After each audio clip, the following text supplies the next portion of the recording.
In this video, we will talk about next CPU algorithm, and that is shortest remaining time first, which is primitive version of shortest job first.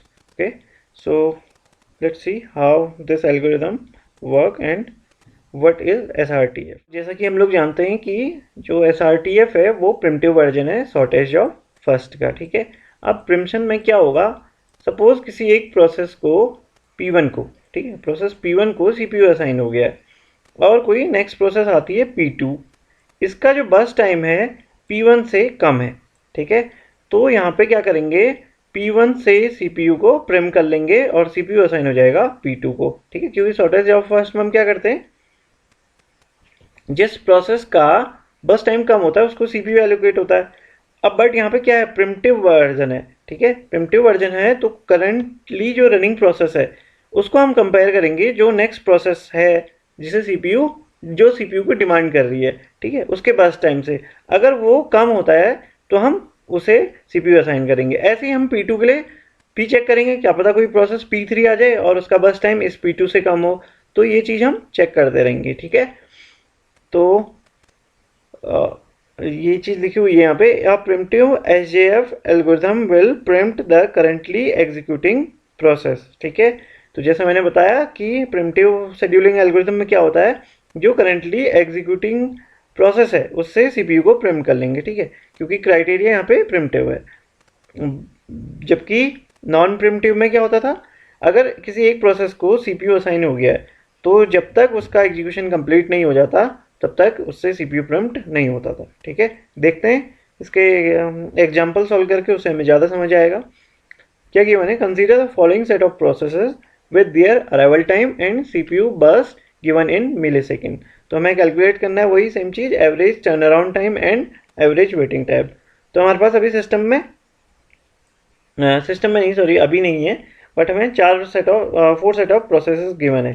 ठीक है, तो देखते हैं one by one. तो सबसे पहले system में कौन आया है, P0। सबसे पहले हमने बस टाइम नहीं चेक करना है। ठीक है, ये बस टाइम पे डिपेंड जरूर है एल्गोरिदम, बट हम जब तक सिस्टम में प्रेजेंट नहीं होगी, ठीक है, तब तक CPU उसको एलोकेट नहीं करेंगे। ठीक है, तो सबसे पहले कौन आया है, P1 आया है। ठीक है, तो P1 को हम असाइन कर देंगे, 0 पे आया था। अब असाइन इसको हम पूरा नहीं करेंगे क्योंकि ये क्या है, प्रिमिटिव है, तो 0 से 1 तक। ठीक है, केवल हम 1 तक इसको चलाते हैं, 1 यूनिट टाइम। तो अब इसका बस टाइम बचा केवल 7 का। तो क्या 1 पे कोई और प्रोसेस आ गई है, 1 पे P2 भी आ गई है। ठीक है, अब ये दो प्रोसेस सिस्टम में है। अब अगर इनके बस टाइम को मैं कंपेयर करूं, P2 का बस टाइम कम है P1 से, तो CPU किसको एलोकेट हो जाएगा, P2 को। ठीक है, अब P2 को भी मैं केवल 1 यूनिट टाइम चलाता हूँ, तो 1 + 1 = 2, और अब इसका जो बस टाइम बचा है केवल 3 यूनिट टाइम और चाहिए इसको अपना एग्जीक्यूशन कंप्लीट करने के लिए। तो जब 2 था, 2 पे एक प्रोसेस आएगी, कौन सी, P3। ठीक है, अब 3 प्रोसेस होगी, बट जो P3 का बस टाइम है वो क्या है, ज़्यादा है। ठीक है, इन तीनों में कंपेयर करूँ तो P2 का सबसे कम होगा, तो P2 को दोबारा से यहाँ पे एग्जीक्यूट कर लेते हैं। ठीक है, 3 यूनिट टाइम, तो अब इसका 2 यूनिट टाइम और बचा। इसी 3 पे P4 भी आ गई। ठीक है, जितनी प्रोसेस गिवन थी सारी सिस्टम में प्रेजेंट है। अब अगर कंपेयर करें, अभी भी किसका सबसे कम है, P2 का बस टाइम। तो अब सारी प्रोसेस सिस्टम में प्रेजेंट हैं, तो अब मैं पूरा का पूरा एग्जीक्यूट कर सकता हूँ। ठीक है, 1 बाय 1। तो P2 का कितने यूनिट बचे थे, 2 यूनिट, तो 3 + 2 = 5। ठीक है, अब कंपेयर करने के लिए कुछ नहीं है तो मैं पूरा एलोकेट कर सकता हूँ। ठीक है, इसका 0 बचा, ये एग्जीक्यूशन कंप्लीट करेगी और सिस्टम से आउट हो जाएगी। नेक्स्ट, अब ये 3 बची, तो P4 का सबसे कम है।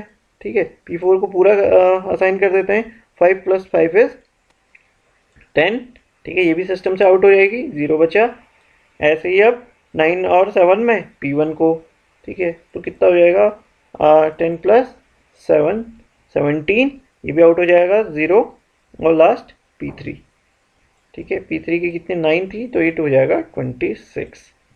ठीक है, अब completion time, turn around time, waiting time, बाकी प्रोसेस सेम है, बस हमें गैंट चार्ट बनाते वक्त ध्यान रखना है कब प्रिम्प्ट करना है और कब असाइन करना है। तो गैंट चार्ट की हेल्प से हम लोग कंप्लीशन टाइम के कॉलम यहाँ पे कंप्लीट कर लेंगे। ठीक है, प्रोसेस P1 कहाँ पे एंड हुई है, 17 जहाँ पे कंप्लीट हुई है।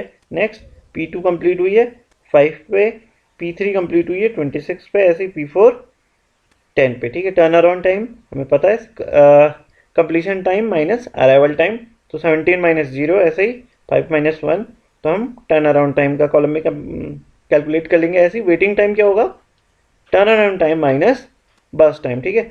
17 माइनस 8, इससे कंफ्यूज नहीं होना, ये तो हमने अपने जो प्रिंट करी थी उसको समझने के लिए बस टाइम यहाँ पे लिखा था। तो 17 माइनस 8 इज 9, ऐसे ही 4 माइनस 4 इज 0, 24 माइनस 9 इज 15।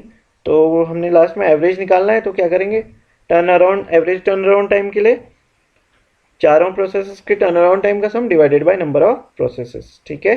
तो ये मिली सेकेंड में आ जाएगा, ऐसे ही वेटिंग टाइम। तो एक और क्वेश्चन देखते हैं, ठीक है। Consider following set of processes with their arrival time at CPU burst given in millisecond. तो हमें वही कैलकुलेट करना है वापस, average turnaround time and average waiting time. अब हमारे पास सिस्टम जो सेट ऑफ प्रोसेस हैं वो 5 गिवन है, तो देखते हैं।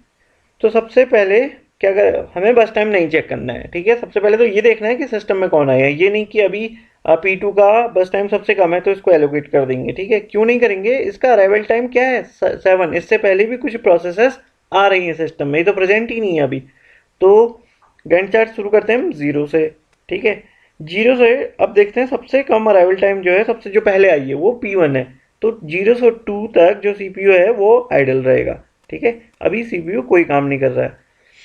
तो नेक्स्ट अब किसे असाइन होगा process, sorry CPU process P1 को। कितने यूनिट टाइम के लिए करते हैं 1, तो 2 प्लस 1 इज 3, तो अब इसको 7 यूनिट और चाहिए, ठीक है। तो 3 तक और कोई सिस्टम में प्रेजेंट हुआ है, ठीक है। P4 सिस्टम में आ गई है।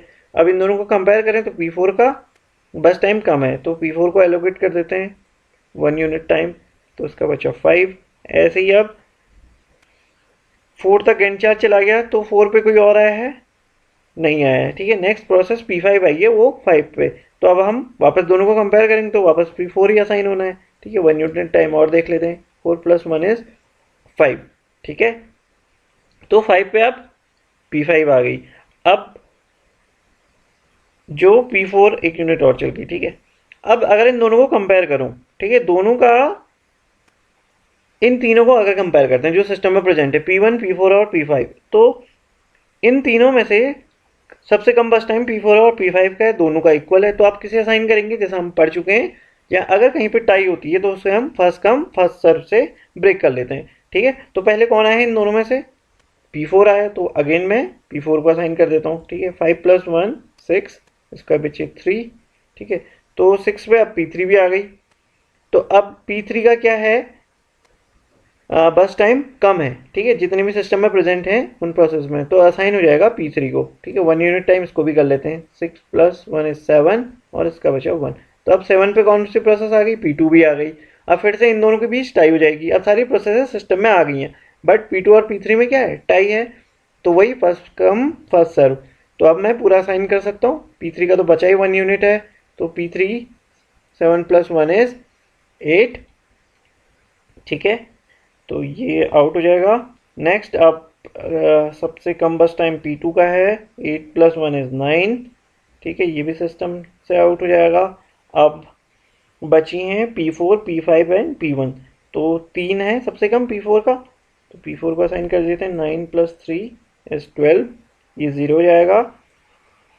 और फिर P5, ठीक है, P5 को हम कर देंगे 12 प्लस 4 इज 16, ऐसे ही P1 का हो जाएगा अब लास्ट में 16 प्लस 7 23, ठीक है। तो हमारा गैंट चार्ट बन गया। अब हम अपने कॉलम्स कैलकुलेट कर लेते हैं, completion time, turn around time and waiting time. तो P1 का कंप्लीशन टाइम होगा 23, ऐसे ही P2 का हो जाएगा 9, ठीक है। हमने चेक करना है लास्ट में कहाँ पे कोई प्रोसेस टर्मिनेट हुई है, ठीक है, कहाँ पे एग्जिट किया है उसने सिस्टम से। तो ऐसे ही P3 का हो जाएगा 8, P4 12, P5 16, ठीक है। Turn around time, completion time minus arrival time and waiting time, turn around time minus बस टाइम, ठीक है। तो यहाँ से हमने कैलकुलेट करना है एवरेज टर्न अराउंड टाइम, तो इन सब का सम करेंगे divided by number of process, 5 process हैं, ठीक है। तो ये आ जाएगा 9 मिली सेकेंड, और waiting time, average waiting time आ जाएगा 24 divided by 5 that is 4.8 millisecond. ठीक है, तो अब नेक्स्ट टाइम देखेंगे priority scheduling algorithm. Thank you.